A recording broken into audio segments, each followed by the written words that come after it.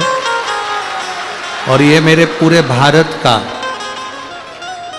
पूरे विश्व का गौरव है, पूरे भारत का गौरव है जो अवध के राजा अवध में बैठे हैं।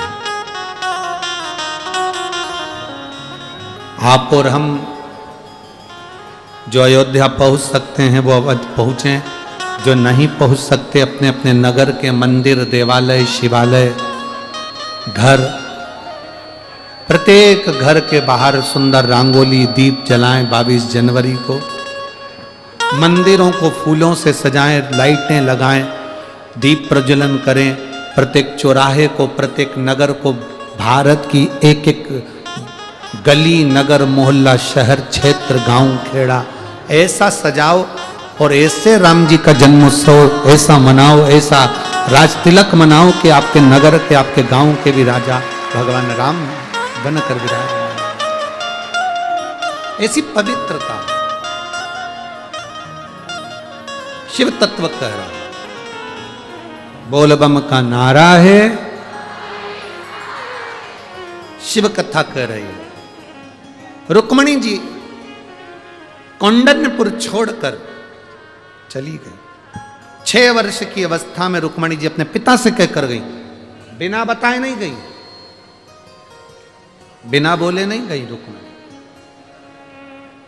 कहकर गई है, पिताजी मुझे शिव भक्ति को प्राप्त करना है, मुझे भगवान शंकर की अविरल भक्ति को धारण करना है, भगवान शंकर की भक्ति को प्राप्त करना है।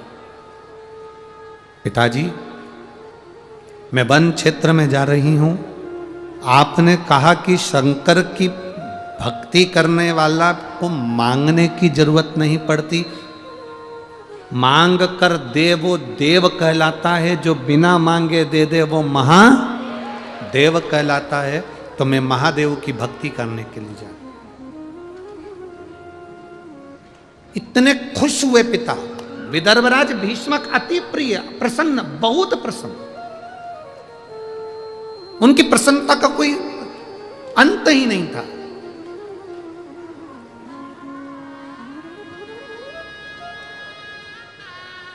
राजा भीष्मक में और हम में बहुत अंतर है महाराज। हमारा बच्चा अगर रोज रोज सुंदरकांड में चले जाए, रामायण में चले जाए, हनुमान चालीसा में चले जाए, हमारा बच्चा रोज रोज मंदिर देवालय चले जाए, किसी संत की सेवा में चले जाए, तो घर के लोग चिल्ला के दौड़ जाते, तू तो बाबा बन जा। बोलो सही है कि गलत है? हमारे यहाँ की बेटियां मंदिर तक जाएं तो लोग टांट मारने लगते हैं, ताने देने लगते हैं, कमेंट्स करने लगते हैं। आप रोज रोज अगर भगवान के मंदिर में जल चढ़ाने जाओगे तो लोग तुम्हें ताना दे देंगे, आ गई सीवर वाले महाराज की चेली। बोलो बोलते कि नहीं बोलते? तो लोगों का क्या है, वो तो कहते रहेंगे। दुनिया के लोगों को बुरा लगता है अगर आप भगवान के भजन की ओर आगे बढ़ते हैं तो, दुनिया के लोग। पर राजा भीष्मक को बड़ी प्रसन्नता हुई, बहुत प्रसन्न।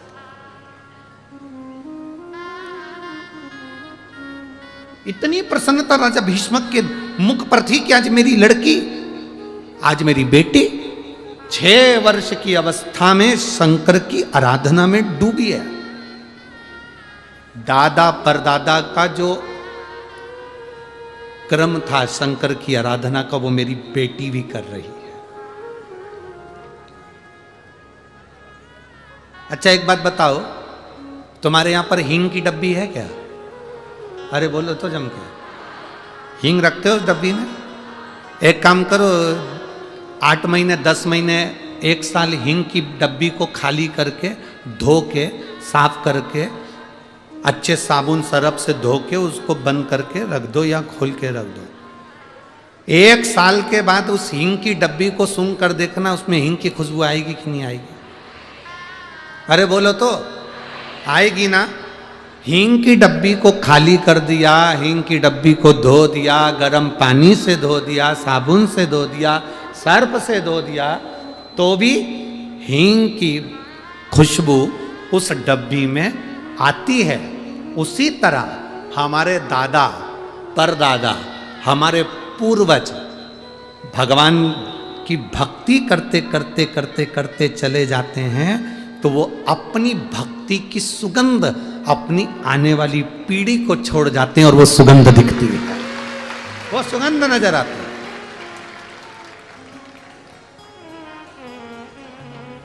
आप जितने भी शंकर की कथा में बैठे हो, आप जितने भी शिव महापुराण की कथा को सुनने के लिए बैठे हो, और जितने लोग आस्था चैनल पर सुन रहे हैं, जितने फेसबुक यूट्यूब पर सुन रहे हैं, आप सब इत्र की अर्थात हींग की वो डब्बी हो जिसकी सुगंध नहीं गई। 84 लाख को कहे ना, 83,99,999 योनि काटने के बाद ये 84 लाख भी योनि मिलती है। 83,99,999 योनि काटने के बाद ये योनि मिली, और उस योनि में भी आप शंकर की कथा सुन रहे हो, उस योनि में भी आप भगवान की भक्ति कर रहे हो, उस योनि में भी आप 1 लोटा जल शिव जी को समर्पित कर रहे हो, उस योनि में भी आप भगवान का भजन कर रहे हो। तो ये अंदाजा लगा कर रखना कि आप हींग की वो डब्बी हो जिसको इतने बार प्राण त्यागने के बाद भी शंकर की भक्ति तुम्हारे भीतर है, हींग की गंध तुम्हारे भीतर है। आज वो गंध समाप्त नहीं।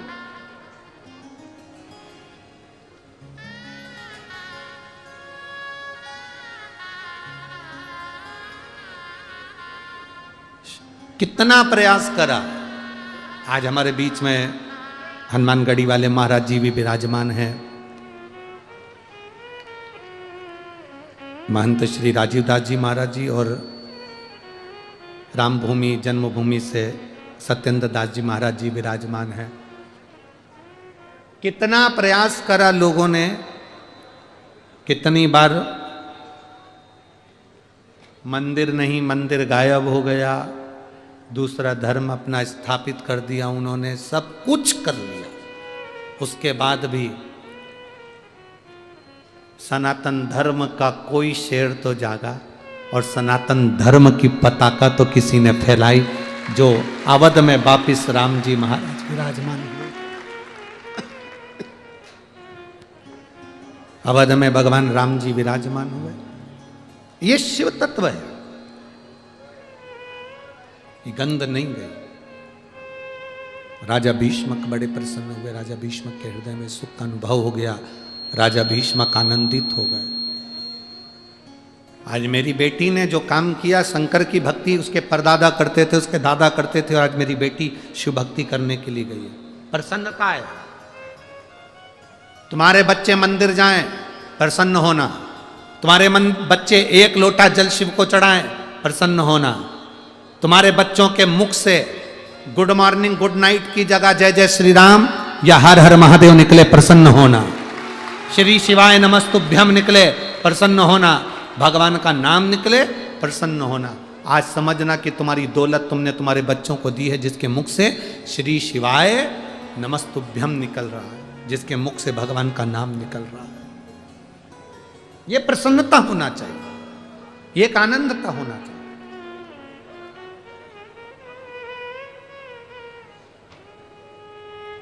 बड़ी प्रसन्न थे राजा भीष्म।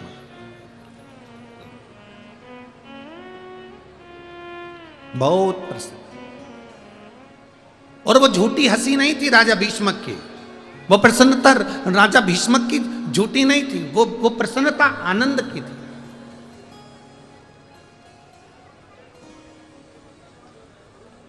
अच्छा एक बात बताओ,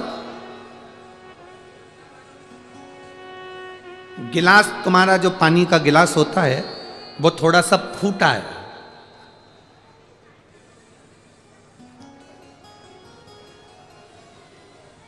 फिर भी तुम पानी पीते हो कि नहीं पीते हो? अरे बोलो तो जम के, पीते हो ना। और वही गिलास, उसमें झूठन लगी है, झूठ, जो झूठन लगी उसमें, रोटी का टुकड़ा लगा, सब्जी लगी, पूरा भिड़ रहा है अंदर से, पूरी झूठन लग रही है उसको, उससे पानी पी लोगे क्या? बोलो जम के, बोलो जरा। नहीं पी। गिलास टूटा होगा चल जाएगा, पर गिलास झूठा होगा नहीं चलेगा। उसी तरह मनुष्य की एक आंख फूटी हो चलेगी, हाथ टूटा हो चलेगा। एलईडी चालू करिए, एलईडी वाला एलईडी चालू करिए। आंख फूटी हो चल जाएगा, हाथ टूटा हो चल जाएगा, पांव टूटा हो चल जाएगा, पर मनुष्य झूठा हो वो महादेव को बिल्कुल नहीं चलता। टूटा चल सकता है पर झूठा नहीं चलेगा। और झूठ शिव को प्रिय नहीं, इसलिए शंकर भगवान को सत्यम शिवम सुंदरम, शिव की प्रियता सत्य है, झूठ नहीं प्रियता है। शिव की प्रियता सत्य में।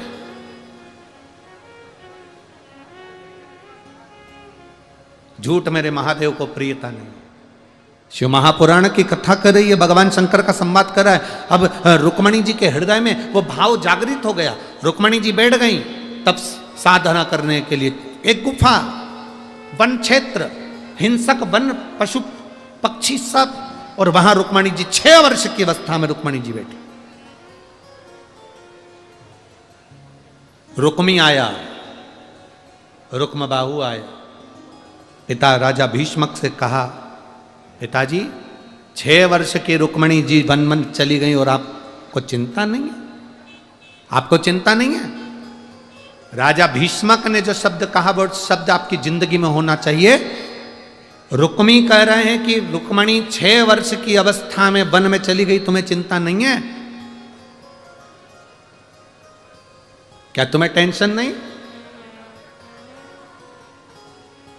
मना कर दिया। राजा भीष्मक ने कहा, मेरी बेटी रुक्मणी जिस महादेव का भजन करने के लिए गई है, जिसके भरोसे गई है, जिसका नाम लेकर गई है, जिसका स्मरण कर कर गई है, घर से निकली थी और शंकर का नाम लेकर निकली थी, अब शंकर की बेटी हो गई, मेरी बेटी नहीं है। शिव की पुत्री, शंकर की बेटी, शिव की पुत्री। अब मेरी बेटी नहीं, शिव की पुत्री है।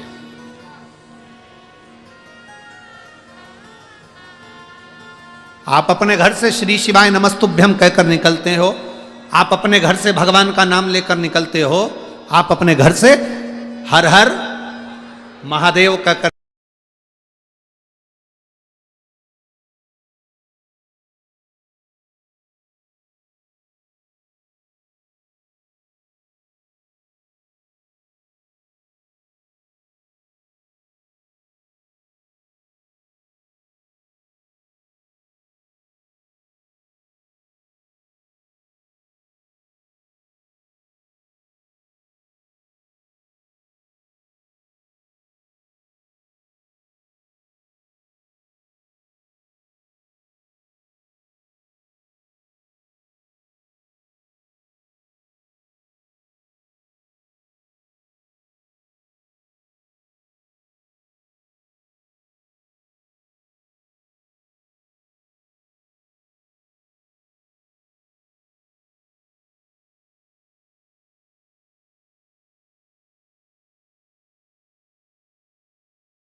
सरल भाषा में समझना, घर में नौकरानी काम करती है, दासी काम करती है, सेविका काम करती है।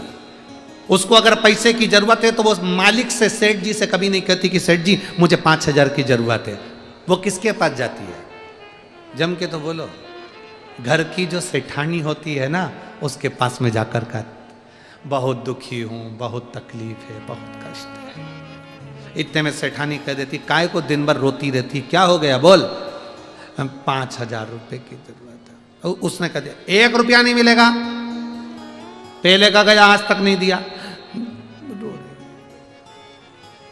सेठ जी देख रहे हैं पर वो कुछ नहीं कर। फिर सेठानी ने कहा कब लौटा देगी? मैं दे दूंगी बस कुछ। फिर सेठानी सेठ जी से कहेगी इसको 5,000 रुपए की जरूरत है। सेठ जी कहेंगे तेरे पास रखे हैं, निकाल कर देते हैं।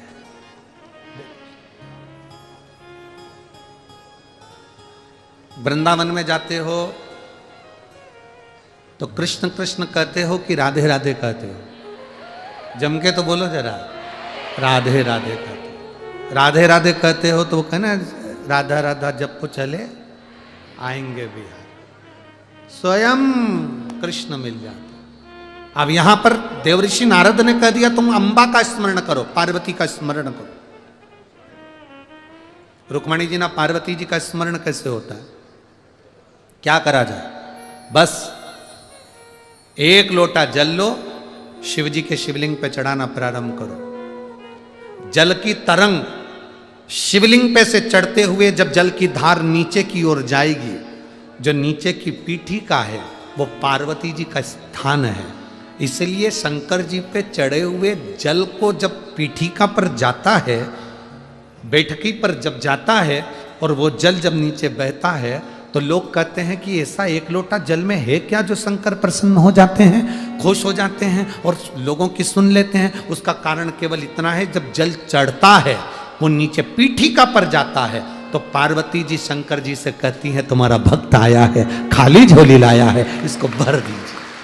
वो पीठिका पर जा रहा है, वो जल नीचे की ओर जा रहा है।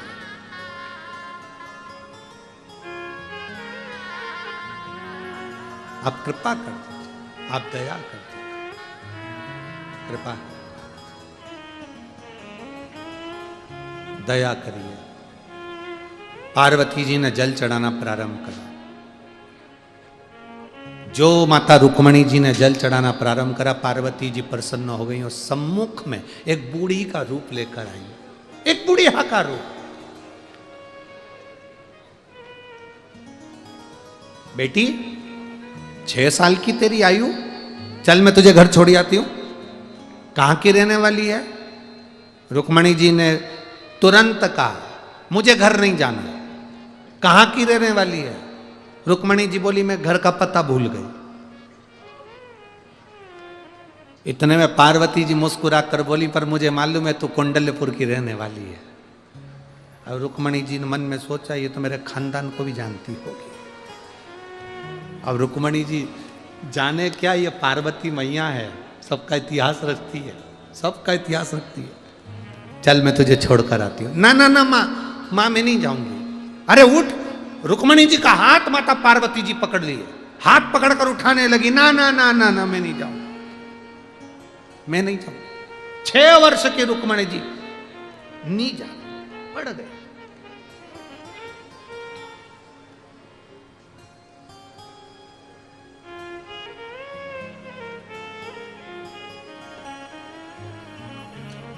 जमीन पर नहीं उठूंगी, चल ना। एक पत्ते के ऊपर जो शिवलिंग बनाया था रुक्मणी जी ने, उस पत्ते की नोक को पकड़कर बैठी। पत्ते की नोक को रुक्मणी जी पकड़ी है। पार्वती जी हाथ पकड़ी रुक्मणी का, चल मैं तुझे तेरे घर कुंडलपुर छोड़कर। ना ना ना मैं नहीं जाऊंगा। हाथ पकड़ी, छूटता नहीं।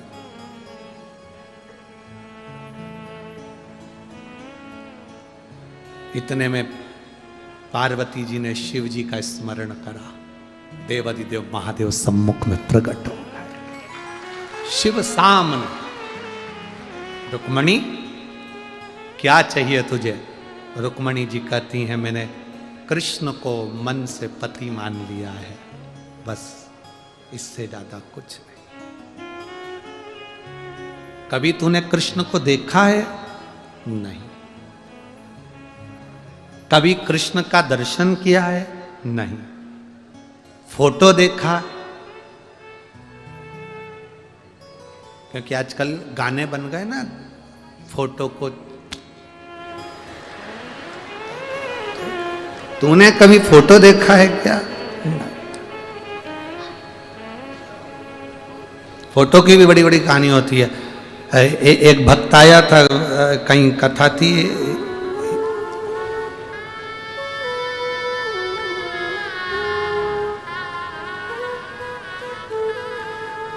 कौन सा गांव था, एक खंडवा के पास कथा करी थी, आप लोग पहुंचे भी होंगे कई लोग। हाँ, बरहानपुर में एक भक्त आया।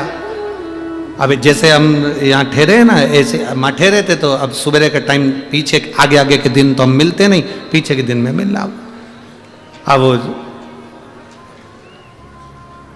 वो अर्चना दीदी चिटनीस उस कथा को कराई थी। तो भक्त आया तो उसने कहा, गुरुजी। हमने कहा क्या है, आपका फोटो दोगे क्या? हमने कहा फोटो, हाँ। हमने पूछा काहे के लिए चाहिए? दुकान में लगाना है। हमने कहा दुकान में काहे क्यों लगाना है? बहुत सारे ग्राहक आते हैं, कसम खाना पड़ती है। तो पिताजी का फोटो नीचे गिर गया, कसम खा खा के। अब तुम्हारा लगाना है। हमने कहा हमारा क्यों? कसम खाना पड़ती ना, गुरुजी की कसम। हमने कहा बता, फोटो भी चाहिए तो कसम खाने के लिए हम ही मिले तेरे को? हमने उस समय वो अर्चना चिटनी जी से कहा, हमने कहा दीदी का बताओ, ऐसे ऐसे तुम्हारे बरहानपुर में नगीने भरे पड़े हैं। जैसे यहाँ है ना, वो छोरी ने लिखा चिपक के चल। अब कहेंगे तो हम तो सांसद महोदय जी से, विधायक जी से कहेंगे कि बताओ पत्र है। अब कहा, ठीक है फोटो दे दो। मेरे महादेव जी कह रहे हैं तुमने कृष्ण को देखा है? नहीं। उनका स्वरूप देखा? नहीं। उनका फोटो देखा? नहीं। उनको कभी मिली? नहीं। ना जी भर के देखा, ना कोई बात की, बड़ी आरज़ू थी मुलाकात की। बस एक बार उनके होना। क्या चाहिए? मुझे कृष्ण चाहिए। कृष्ण, हाँ।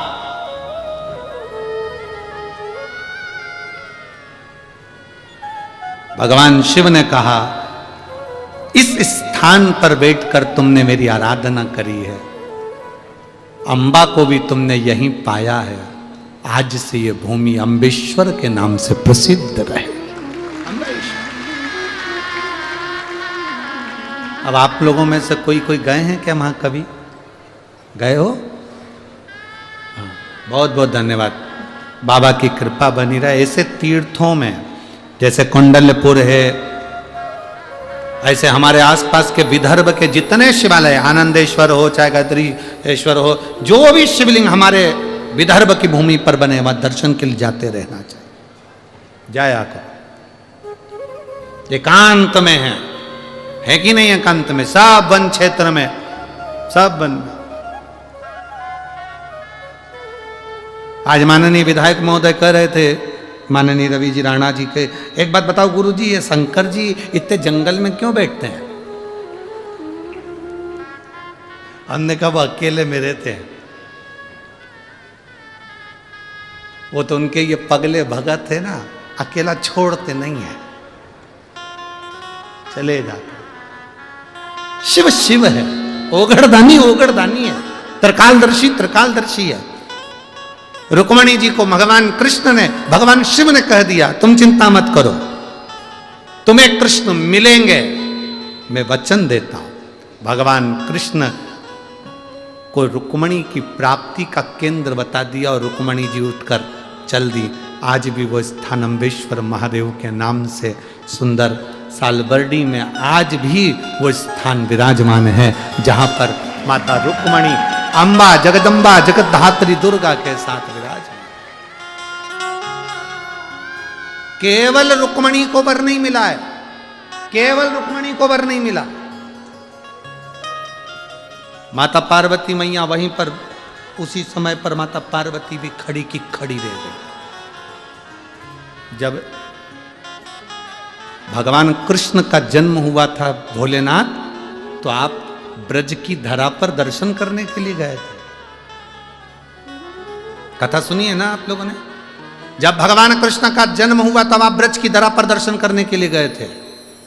ज्योतिषी का रूप रखकर हाथ देखने यशोदा जी के दरवाजे पर गए थे। भगवान कृष्ण का दर्शन करने के लिए गए थे।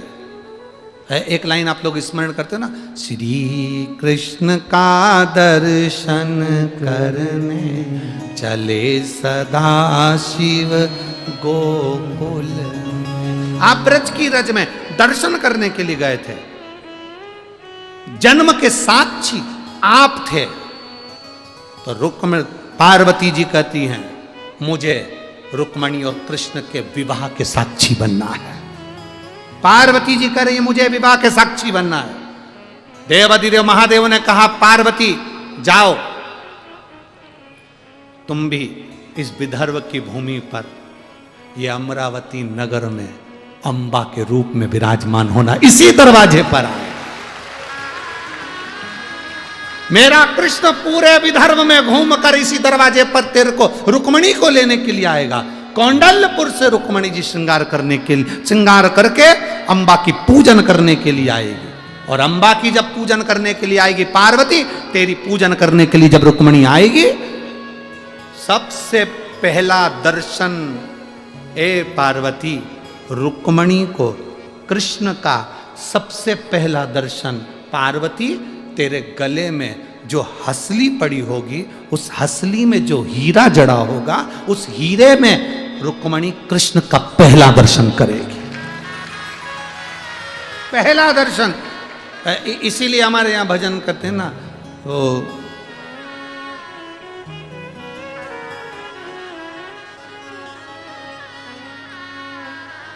अरे 4 महीना गर्मी के बीते, 4 जो महीना गर्मी के बीते, मैं तो छत पे खड़ी रही पसीना में, शाम आओगे कौन से महीना में, शाम आओगे कौन से महीना में, लाला आओगे कौन से महीना। 4 महीना बारिश के बीते, मैं तो छत पे खड़ी रही पानी में, शाम आओगे कौन से महीना। प्रभु कौन से महीना में आओ। और जब भगवान कृष्ण यहां पार्वती जी को भी वर दिया। आप में से कितने लोग हैं जो अंबा जी का दर्शन करें इस पवित्र भूमि पर? मां अंबा की पवित्र भूमि अमरावती में आए हो तो दर्शन जरूर करिएगा। हर हर महादेव। दर्शन एक मूल है। दर्शन दर्शन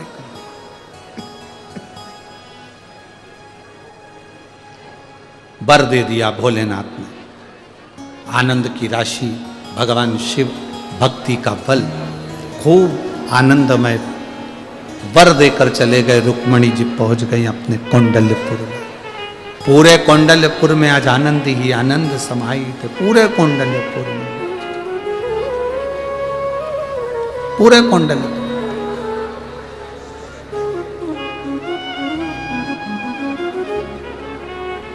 जहां देखो वहां सुख ही सुख। पूरे कुंडलपुर में आज आनंद समाया है। समय आया वही शिव भक्ति से रुक्मणी को कृष्ण प्राप्त हो, वही शिव भक्ति से, वही भगवान शंकर की अमृत भक्ति से। इसीलिए कहते हैं महाराज, ओए सो कोई नहीं रे,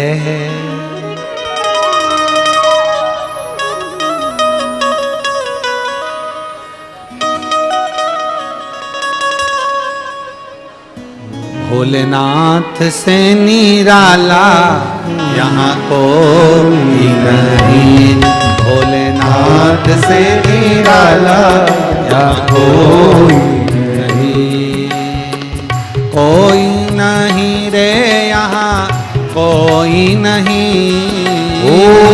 कोई नहीं रे यहाँ कोई नहीं, कोई नहीं रे यहाँ कोई नहीं, कोई नहीं रे यहाँ कोई नहीं, मेरे बाबा से निराला यहाँ कोई नहीं, भोले नाथ से निराला यहाँ कोई नहीं, शंभो बाबा से निराला यहाँ कोई नहीं, शंभो बाबा से निराला यहाँ कोई नहीं।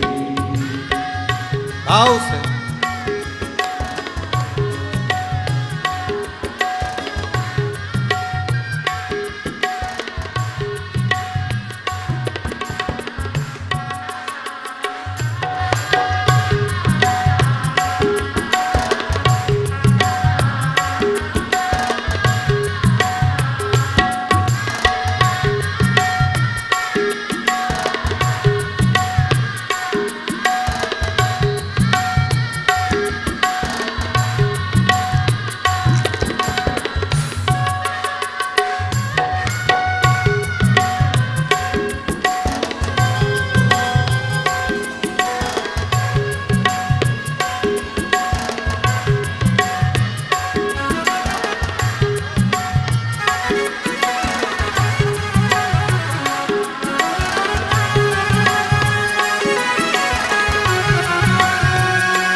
ओ शिव का डमरू डम डम बोले, अगम निगम के भेद ये खोले, शिव का डमरू डम डम बोले, भेद ये खोले, शिव का डमरू डम डम बोले, अगम निगम के भेद ये खोले, शिव का डमरू डम डम बोले, अगम निगम के भेद ये खोले, ऐसा डमरू बजाने वाला कोई नहीं, ऐसा डमरू बजाने वाला कोई नहीं, ऐसा डमरू बजाने वाला कोई नहीं, ऐसा डमरू बजाने वाला कोई नहीं, मेरे बाबा से निराला यहाँ कोई नहीं, भोले बाबा बाबा से निराला यहाँ कोई नहीं, ओ कोई नहीं रे यहाँ कोई नहीं, ओ कोई नहीं रे यहाँ कोई नहीं, ओ कोई नहीं रे यहाँ कोई नहीं, ओ कोई नहीं रे यहाँ कोई नहीं, भोले बाबा से निराला यहाँ कोई नहीं, भोले बाबा से निराला यहाँ कोई नहीं,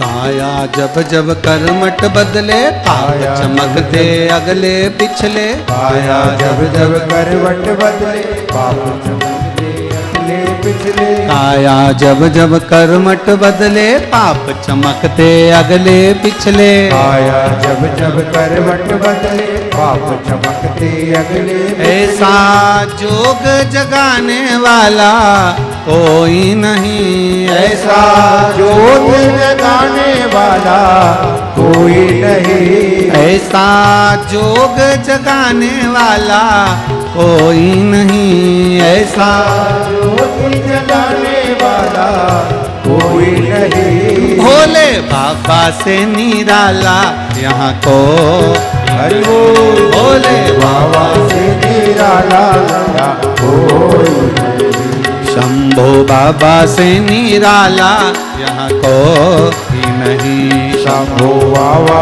से निराला कोई ओ कोई नहीं रे यहाँ कोई नहीं कोई नहीं रे कोई नहीं भोले बाबा से निराला यहाँ कोई नहीं भोले बाबा से निराला कोई शंभो बाबा से निराला यहाँ कोई शंभो बाबा से निराला हार हार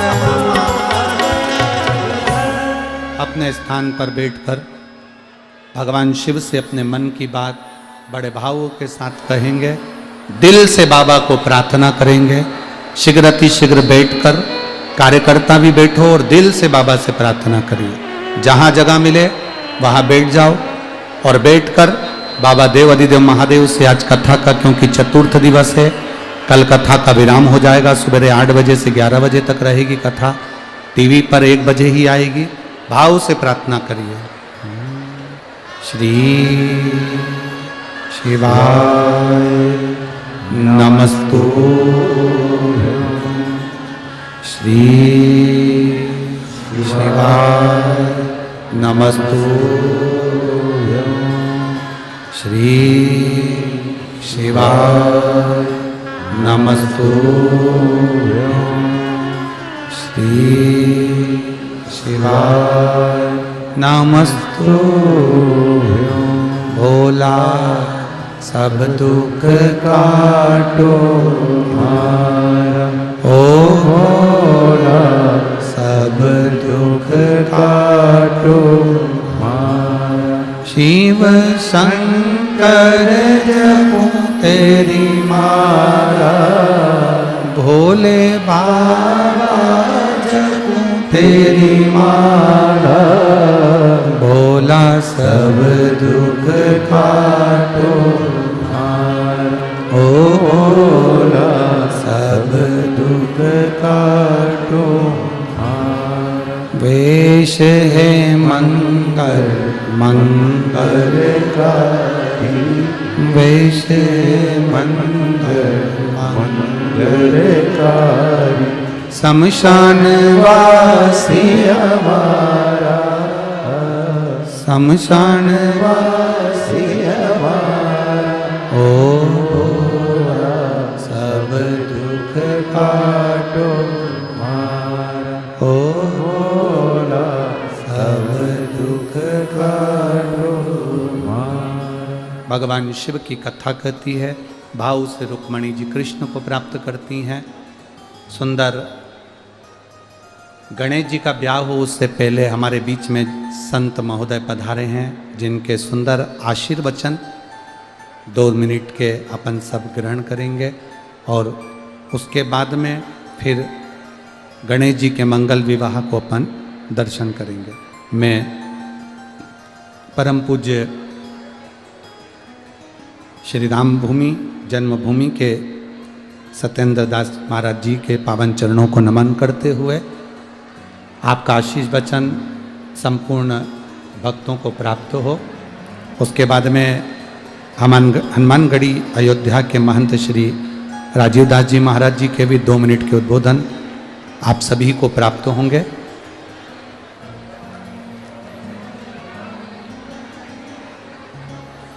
चालू करो।